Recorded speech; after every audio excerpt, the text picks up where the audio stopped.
Mama, may nangaaway sa akin kanina, sinampal pa po ako. Aba, sino nagsampal sa iyo? Ay, by the way pala, ito yung mga kaklase ng kapatid mo, oh.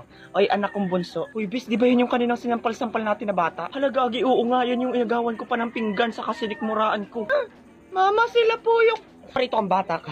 Ang cute-cute mo. Patingin nga ako.